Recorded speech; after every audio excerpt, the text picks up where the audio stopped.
And one of the things that struck me about, 8-9 years ago, about this idea of a distinctive civilization is that, and this is my own, I don't know whether Huntington deals with this at all, but what I find very striking is that it would seem that you can tell that somebody belongs, as it were, to another civilization when they have a different idea of self-interest, okay?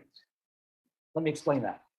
And I'll explain it by using the example of Patriarch Kirill of Moscow, who several years ago visited Ukraine, because there are Orthodox parishes in Ukraine that are within his jurisdiction.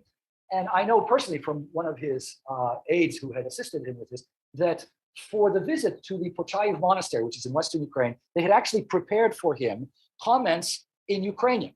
Now, most of the time he would be speaking Russian, as is his wont, even at Pochayev. Certainly in all of the other parts of Ukraine, especially Kiev, it was Russian 24/7. But they figured that, at this monastery in Western Ukraine, he should at least make a gesture to speak, say a few words in Ukrainian.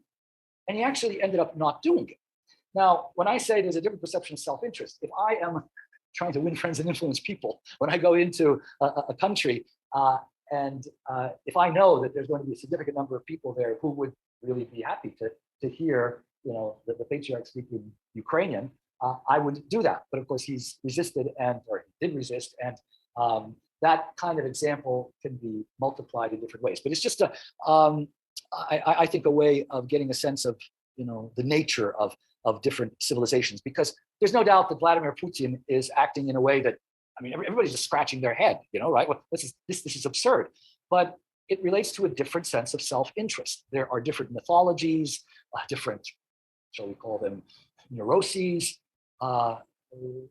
different readings of history, etc., and various experiences, different approaches to the reality of suffering that, and for example, aggrandizement, that cause someone to act in a way that is actually counterproductive.